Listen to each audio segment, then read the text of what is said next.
Jim Spillane is a photographer from the Appalachian Mountains of Virginia who spends much of his life abroad, living with and photographing people who face challenging circumstances.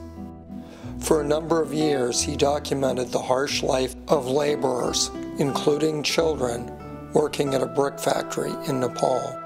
After that was destroyed in April 2015 by the massive Gorkha earthquake, Jim has sent a good bit of his life savings over there to help the families that befriended him.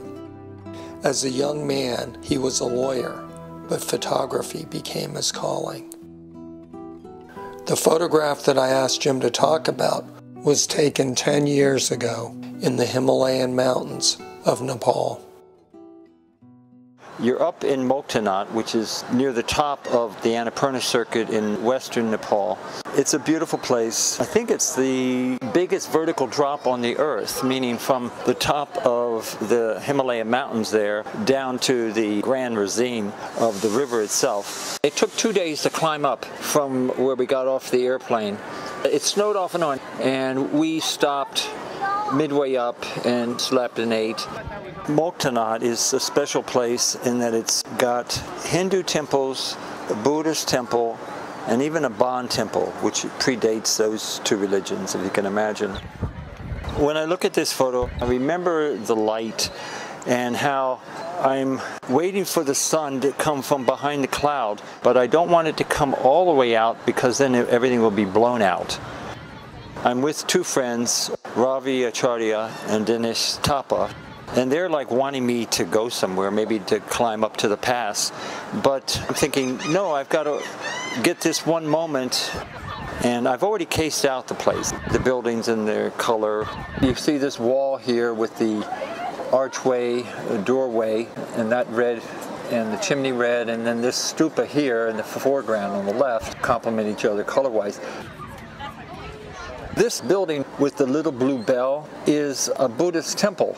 You go in there and you'll see thangkas and religious paintings on the wall. I believe that there is an eternal flame, like a natural gas leak that they allow to burn.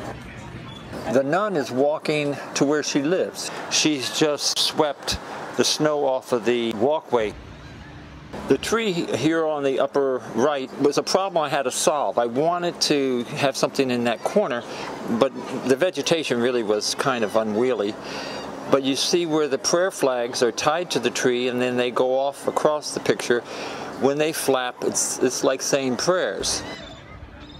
So I'm waiting for the light to be right. I know where to stand and the angles that I want to compose the picture. I'm only going to have a few seconds, really. What's special about it is that the sun is only 3/4 of the way out from behind the cloud. And the clouds were moving fast, so it was just that moment. You need the shadows so that the sunlight will be pronounced, just like you almost need to be sad to know what happy is. It's intimate with the nun there walking, and you wanted her to be in the right spot, but you don't choreograph it. But it's expansive with the mountainside here with the snow on it. So I guess when you're looking at a photograph, you not only think about who you were with and where it is. They're almost, I don't want to say irrelevant, but the photo is not going to work unless it has not just composition, light, and color, but something that you love, and it shows.